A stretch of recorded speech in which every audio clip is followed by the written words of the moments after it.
invitarme, a CEDEF, Revista Chacra, la provincia de Santa Fe, la ciudad de Rosario. Y también agradecer porque me dieron un título súper sencillo, un tema re fácil, el potencial de la biotecnología desde la semilla hasta los alimentos como fuente de salud. Una cosa que en 5 minutos, tal vez me tome un poquito más de tiempo, pero... Y también es un desafío participar con esta charla en un foro que está muy dedicado a la parte más de informática, de la aplicación de las nuevas tecnologías computacionales. Yo estoy más acostumbrado a hablarle a agrónomos, que están más a biólogos, biotecnólogos. Pero se me ocurrió una cosa y digo, estaría bueno poder diseñar un dispositivo que pudiera almacenar una gran cantidad de información, ser host de miles de programas, que esos programas funcionen de manera coordenada, respondiendo a estímulos externos, que además esos programas pudieran censar el ambiente, que además pudieran aprender del ambiente que los rodea, o sea, meterle algún tipo de módulo de machine learning, además que no hiciera falta enchufarlo, que trabajara con su propia energía y que al final pudiera autorreplicarse en miles de dispositivos iguales. Realmente sería un descubrimiento asombroso. Ya existe, ya lo tenemos. Eso se llama semilla. La semilla es un dispositivo que puede almacenar una gran cantidad de información, que aprende, que genera, digamos, sus propios programas, y esos programas están escritos en un lenguaje que no lo creamos nosotros,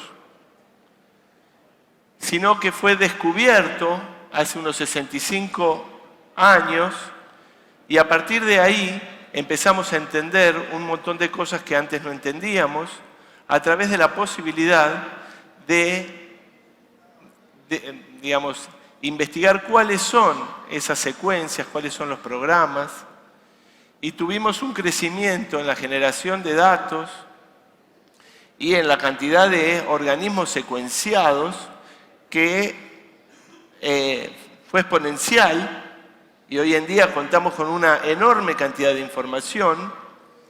Estos programitas, que son los genes, tienen ciertas particularidades que, digamos, nosotros podemos tratar de entender qué es lo que hacen.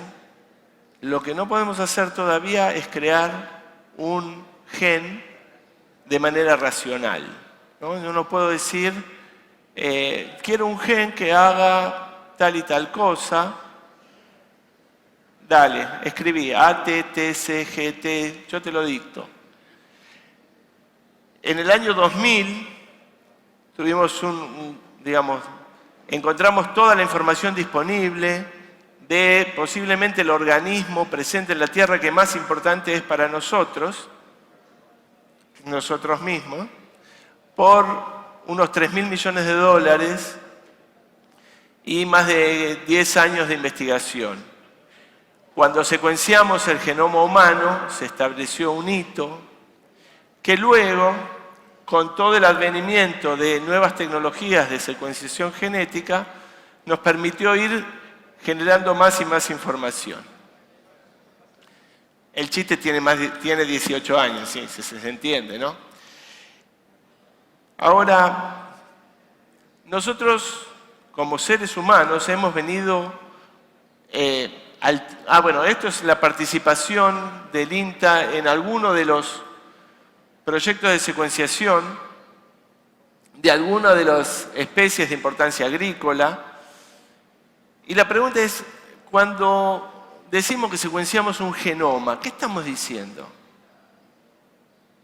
Secuenciamos un genoma significa, tengo la secuencia completa, o no completa, en un gran porcentaje, de casi todos los genes de ese organismo.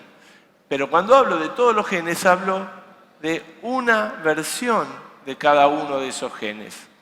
Entonces hoy lo importante, y a lo que, digamos, la comunidad científica también está abocada, es establecer cuál es la riqueza alélica, cuántas variantes de cada uno de estos genes existe en la naturaleza. ¿Por qué? Porque nosotros no lo podemos diseñar, pero sí podemos ver qué hizo la naturaleza a lo largo de cientos de miles de años, rediseñando diferentes variantes que se mantuvieron en el tiempo por alguna razón.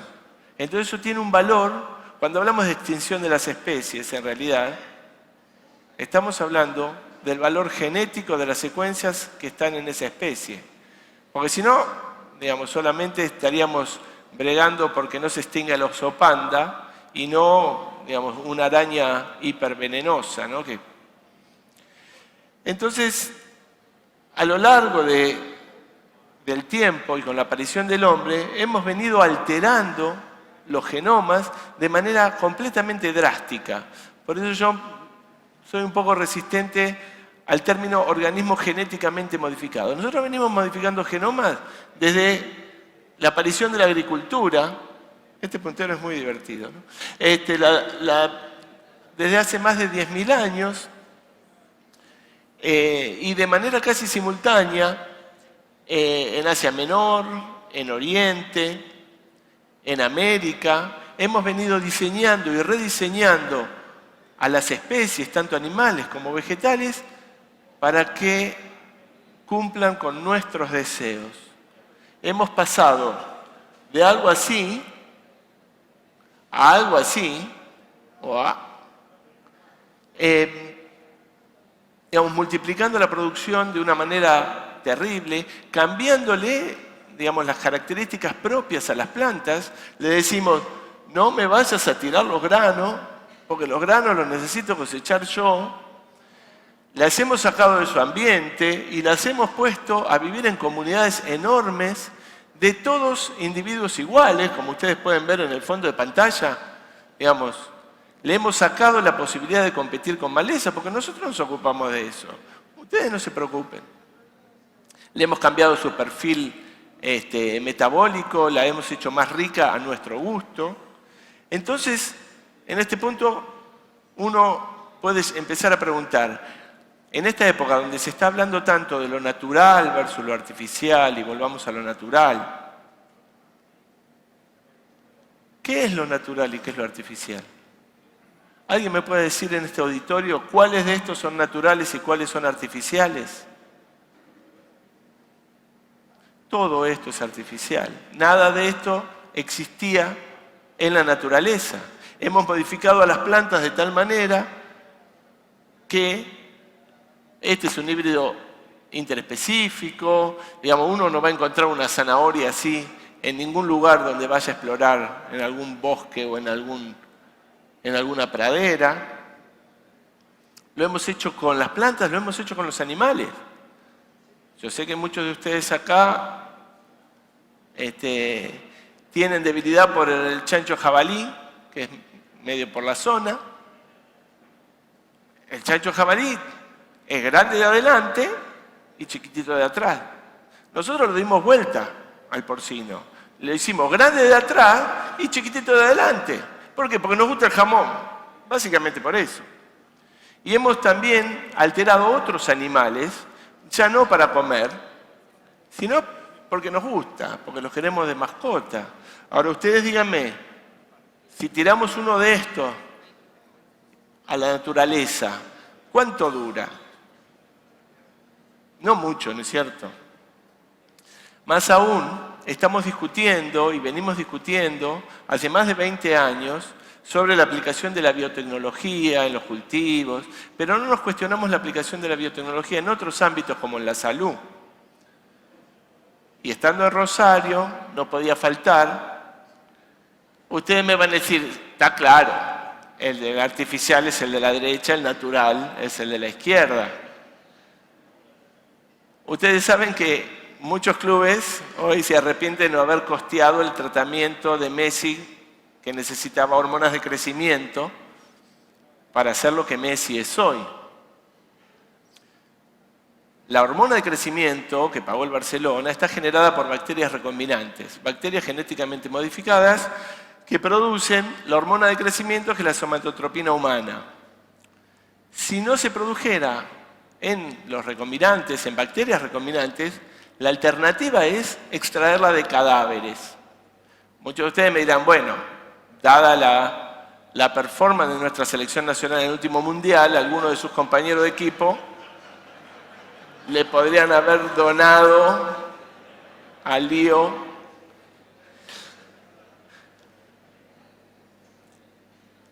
El mejoramiento genético de plantas y animales es un proceso que uno lo puede simplificar de la siguiente manera. Se parte de algo heterogéneo, se selecciona lo mejor y llega un momento donde la variabilidad se agotó y hay que incorporar nueva variabilidad. Esto es histórico. Y nosotros hemos tenido distintas maneras de incorporar esa variabilidad o esa diversidad a lo largo del tiempo. En plantas empezamos a fines del siglo XIX con los primeros cruzamientos, primero intraespecíficos, después interespecíficos, incorporando a través de la posibilidad de cruzamiento sexual variantes de genes y genes que no existían previamente ahí. A partir del siglo XX y después de la Segunda Guerra Mundial, un poco pensando en la aplicación no bélica de la energía nuclear, empezamos a hacer mejoramiento por mutaciones inducidas por agentes físicos y químicos que hacen cambios en el ADN. En ese momento se pensó que la variabilidad genética que podíamos tener mediante este tipo de tecnologías era básicamente infinita. En biotecnología y en este tipo de cosas siempre decimos eso. Siempre decimos, bueno, ahora sí, ya está, con esto. Bueno, pronto nos dimos cuenta que las variaciones que generábamos eran más de tipo puntual y, estaban involucradas más que nada con algunos caracteres, no con todos los caracteres. Sin embargo, hemos tenido grandes éxitos. De hecho, uno de los desarrollos de INTA con mutagénesis inducida, que es un arroz resistente a IMI, a herbicidas, hoy está ocupando más del 80% de la superficie tanto de Argentina como de Brasil. Cuando apareció la ingeniería genética y la posibilidad de identificar un gen, cortarlo, sacarlo y ponerlo en otro organismo y hacerlo funcionar, hacerle creer a ese organismo que ese gen era propio, o sea, le pasamos un programita, dijimos, bueno, ahora sí, ya está, con esto. Tenés la variabilidad infinita, tenés todos los genes y todos los alelos que existen en la naturaleza para usar.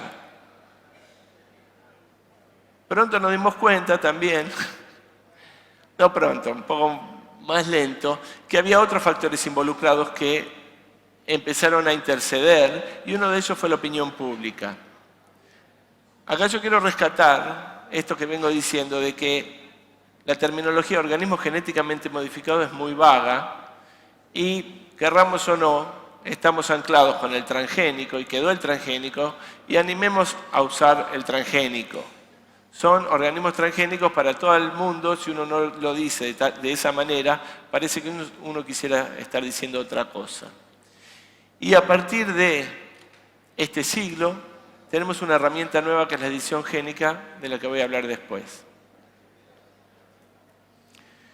Los beneficios de los organismos genéticamente modificados, no quiero decirlo de nuevo, los transgénicos, que Argentina fue pionera a nivel mundial, fueron claramente identificados por los productores y tenemos casi, el 100% de la soja y un alto porcentaje de maíz. En un trabajo de trigo del 2016, después de 20 años de transgénicos en Argentina, el identificó en un análisis económico un beneficio para el país de 127.000 millones de dólares, cosa que no es menor. Obviamente encontramos que hay, digamos, otros aspectos, digamos, negativos, aparecieron malezas e insectos resistentes, se hizo uso y abuso del glifosato, está reportada una disminución nutricional de los suelos, especialmente en fósforo, y aquí cabe preguntar quiénes fueron los actores y quiénes los beneficiarios. Eduardo Trigo en este trabajo habla que claramente los productores fueron los grandes beneficiados a través, digamos, de un mayor retorno económico, seguido por el Estado y en un poco menor medida las empresas que desarrollaron estos eventos. Ahora, ¿quiénes son estas empresas? Son algunas hoy agrupadas en 3 bloques, uno en Estados Unidos, otro en Europa y otro en China, y teniendo en cuenta que Sudamérica concentra el 41% de la producción, o sea, de la demanda de semilla transgénica, realmente tenemos que preguntarnos si podemos depender exclusivamente en los desarrollos de semilla de un oligopolio que además, digamos, está localizado en otros lugares. Hablamos mucho de valor agregado y en este foro se habla permanentemente de valor agregado y yo les quiero preguntar a ustedes cuál de estas 2 semillas, cuál de estos 2 tiene mayor valor agregado. Estoy seguro que no me lo van a poder decir, pero si yo les digo que la de la derecha es un grano y la de la izquierda es una semilla, el valor de mercado de un grano puede ser de 1, mientras que el valor de la semilla en exportación sería 40 veces superior. De esa manera, nosotros vemos cómo podemos agregar valor a nuestra producción, generando y exportando más que grano, semilla. Para eso necesitamos desarrollos. Entonces les contaba que hay un nuevo jugador hoy en el terreno, que nos da la posibilidad de abrir el juego que existe hoy concentrado con el tema de las semillas transgénicas, y es la edición génica. Yo no voy a expandirme desde el punto de vista tecnológico, digamos, más de explicar la edición más allá de esta diapositiva. Lo que es la edición génica es una manera dirigida de intervenir en un genoma y hacer un cambio programado. Es una maquinaria que puede ser proteica o una mezcla de proteína y RNA, que dentro de una célula tiene la capacidad de identificar un fragmento específico del ADN y cortar la doble cadena. Cuando corta la doble cadena pueden pasar 3 cosas. La maquinaria propia de la célula repara y a veces se equivoca. Y cuando se equivoca genera una disrupción, puede incorporar bases o sacar bases y eso hace que se cambie el marco de lectura de los genes y que uno pueda apagar un gen. Por otro lado, si en el momento que está reparando nosotros le ponemos ahí al ladito un pedacito de ADN que es más o menos parecido en los bordes pero diferente en el medio y que lo conocemos como molécula donora, puede reemplazar la secuencia original y pegar ese gap, ese corte, incorporando la secuencia que nosotros queremos. Por otro lado, yo puedo generar, en vez de ponerle una secuencia que es del mismo gen, una variante alélica de ese mismo gen, puedo ponerle un transgen, pero ahora lo pongo en un lugar específico determinado y puedo poner más de uno, con lo cual estamos generando transgénicos, si quieren, de segunda generación, donde ya sabemos número de copia y sitio de inserción, que era una de las críticas que tenía el tema de los organismos transgénicos. Hay una serie de consideraciones alrededor de esta tecnología. Yo veo que me quedan 26, pero me falta un ratito. Voy a usar los 10 de allá. Hay una serie de consideraciones acerca de esta tecnología, que uno puede manejar la tecnología, generar esa ribonúcleoproteína o esa maquinaria de edición, pero si no sabe cuál es el gen que quiere modificar y qué secuencia y en qué sentido, qué quiero hacer, apagarlo, prenderlo, subirle la expresión, cambiarla. Para eso necesitamos conocer los genes, los genomas y la diversidad alélica natural. El uso de esta tecnología no tiene el mismo impacto en cultivos autógamos, en híbridos enagámicos, o sea, los de multiplicación clonal, o en animales. Hay ciertas limitaciones de la edición génica, hay aspectos regulatorios que pueden jugar a favor o en contra. Hay una diferencia con los transgénicos y la edición génica, y claramente nosotros no venimos a decir que la edición génica es buena porque los transgénicos son malos. Creemos que la tecnología de transgénicos todavía tiene mucho para explotar y para dar. Y hay una posibilidad de achicar la brecha tecnológica entre las grandes empresas y nuevos emprendimientos, pymes, los institutos de investigación nacional, las universidades. Tenemos que entender que la edición génica sucede adentro de una célula. El gran desafío es que de esa célula nosotros tenemos que generar plantas y además tenemos que saber cuáles de esas plantas son las que sufrieron la modificación genética, cosa que no es un detalle menor.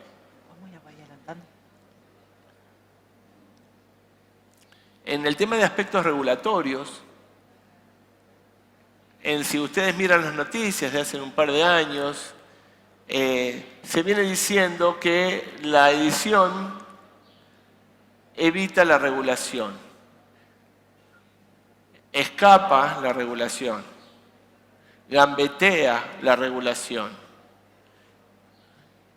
Lo que nosotros tenemos que tener claro es que no queremos una regulación especial para organismos editados o productos de la edición génica, y sí que estos organismos editados tienen las mismas regulaciones que cualquier otro producto que se deriva del mejoramiento genético clásico. Porque básicamente, bueno, obviamente Europa tiene otra postura. Hace poco apareció un dictamen de la Corte Europea diciendo que los organismos derivados de la edición génica son similares para ellos que los transgénicos. La región ha tomado otra posición, claramente, y en una reunión muy reciente del Consejo Agropecuario del Sur, que son todos los ministros de estos países, Argentina, Bolivia, Brasil, Chile, Paraguay y Uruguay, han determinado que si un producto derivado de la edición génica puede obtenerse de alguna manera a través del mejoramiento convencional por cualquier técnica, va a ser tratado de manera igualitaria. Más aún, hace muy poquitos días, el 2 de noviembre, Argentina presentó ante la OMC una declaración de que esto se tenga en cuenta, y esto fue apoyado por 13 países y bloques regionales de América, de Asia y de África. Argentina fue pionera en la resolución 173/15, que claramente dice que si un producto es derivado de la edición génica no contiene ninguna secuencia de ADN foráneo y uno lo puede probar, no va a ser tratado diferencialmente. Algunos desarrollos, y con esto ya voy terminando, algo que estamos haciendo, estos desarrollos son bastante globales, o sea, hay muchas iniciativas muy similares. Este es el pardeamiento enzimático producido por una polifenoloxidasa que lo estamos haciendo en papa, en Balcarce, pero Brasil lo está haciendo en azúcar, Estados Unidos lo hizo en champiñones, y es, digamos, algo que afecta a muchos productos agrícolas, en la cual se elimina la expresión de esa polifenoloxidasa específica y se evita el pardeamiento que se produce cuando, en el caso de las papas, se golpean, se cosechan, cuando llegan a fábrica se tira una parte importante. Entonces obtenemos un producto que tiene mejor sabor, mayor salud, menos descarte, es más económico. Otro de los trabajos que estamos desarrollando en mi laboratorio es a través de un gen que es una invertasa, que en condiciones de frío desdobla a la sacarosa del tubérculo en glucosa más fructosa. Estos azúcares llamados reductores, cuando se fríe la papa,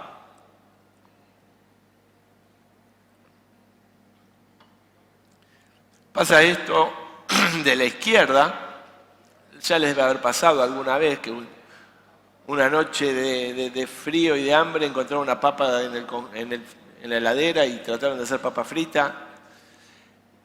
Y básicamente la producción de estos polímeros conlleva la producción de acrilamida, que es un potente neurotóxico.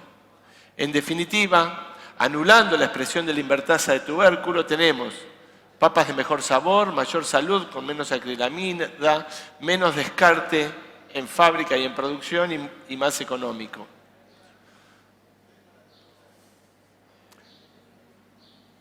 Para nombrar algunas cosas que están pasando en el mundo, y en Argentina también, y en la región, una tecnología ya absolutamente desarrollada y probada, para la cual se están, digamos, comercializando semen con el gen responsable de la generación de cuernos en vacas lecheras.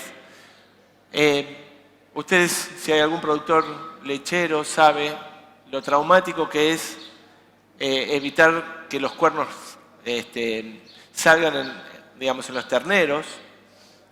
Es algo, digamos, realmente de mucho sufrimiento para el animal. Aquí es un tratamiento genético en el cual ese gen no se expresa, el cuerno no se produce. En INTA Balcarce, el grupo de biotecnología de la reproducción, está desarrollando leche hipoalergénica porque no tiene una proteína que es la beta-lactoglobulina, que produce alergia y predispone a la diabetes en más de un 5% de la población.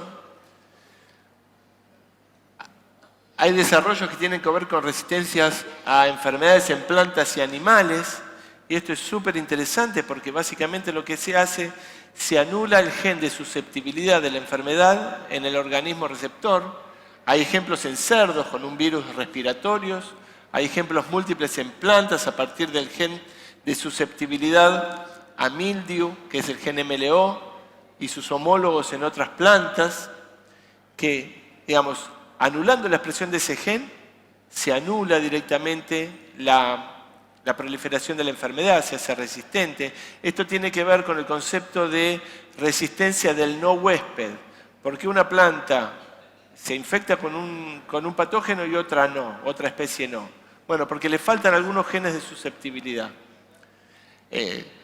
Modificación en la calidad de los productos, aceites, trigo con más fibra, apto para celíacos, álamos con menos lignina, que son más amigables con el ambiente en el tratamiento y en la producción de pasta celulósica, maíz y arroz con endosperma modificado, con alta milopectina de uso industrial, mayor eficiencia en el uso del agua. Hay cosas que no sabemos bien por qué, pero hay algunos reguladores de genes que cuando se los altera... Tenemos que ir cerrando. Ya terminé. Mayor productividad en arroz, en alfalfa. Básicamente podemos tratar de pensar ahora en los actores y en los beneficios que trae esta tecnología. Y ustedes pueden ver que hay una diferencia con los transgénicos. El transgénico estaba más concentrado con beneficios para la producción, la posibilidad de la edición génica va más orientada con beneficios hacia el consumidor. Creemos que esto puede cambiar también la concepción del consumidor con respecto a la tecnología.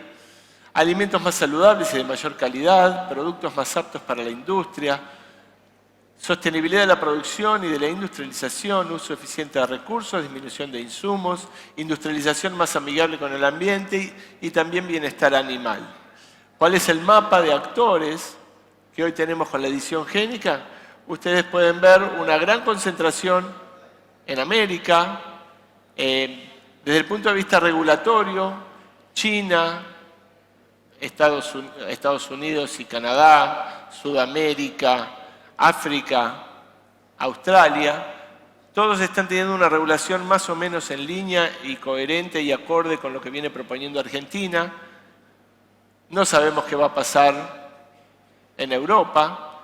Hay universidades que están apostando fuertemente a la edición génica, como las mencionadas allí. Y para terminar, entendemos a la edición génica como una técnica de gran potencial para el mejoramiento animal y vegetal. Necesitamos conocer los genomas, los genes y su funcionalidad y la variación alélica natural. Podemos hacer mejoramiento incremental para cultivos clonales, algo de lo que no hablé. Potencialmente tenemos una regulación no restrictiva, no es ausencia de regulación. Hay que trabajar sobre la opinión pública, los aspectos estéticos, éticos y ambientales. Es dependiente del escenario de propiedad intelectual y genera la posibilidad de múltiples actores participando en los desarrollos. Muchas gracias.